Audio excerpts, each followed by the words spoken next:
আসসালামু আলাইকুম। আমরা এখনো ঈদের নামাজে গিয়ে ছোটখাটো ভুল করে থাকি এবং এটার জন্য আমাদের লজ্জায় পড়তে হয়। তো আমি একটু দেখানোর চেষ্টা করি যে আপনি আসলে ঈদের নামাজে কখন হাত বাঁধবেন, কখন হাত বাঁধা যাবে না, কখন রুকুতে যাবেন, এটা একটু আমি আসলে দেখানোর চেষ্টা করি। আপনি নিয়ত করার পর ১ম এ তাকবীর দেওয়ার পর সানা পড়লেন। এরপর ৩য় বারে হাত বাঁধবেন। যখন আপনার হচ্ছে যে ৩য় বার যখন আমরা তাকবীরটা দিবেন, সেই তাকবীরে আসলে হাত বাঁধবেন। সূরা ফাতিহা, এরপর রুকু, তারপর সিজদা। মোটামুটি এই সিজদা পর্যন্ত হচ্ছে ১ম রাকাতটা শেষ।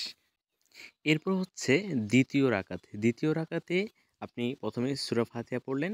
এরপর ৪র্থ তাকবীরে আপনি রুকুতে যাবেন, হাত বাঁধবেন না। এই কাজটা আমরা ভুল করে থাকি। অনেকে আসলে হাত বাঁধে কিন্তু আসলে ৪র্থ তাকবীরে আপনাকে রুকুতে যেতে হবে। এরপর সিজদা, এরপর অ্যাজ ইউজুয়াল যেভাবে আমরা নামাজ পড়ি। আশা করি আপনারা হচ্ছে যে চিত্রের মাধ্যমে এতটুকু ক্লিয়ারলি বুঝতে পারছেন। ঈদ মোবারক, সকলেই ভালো থাকবেন।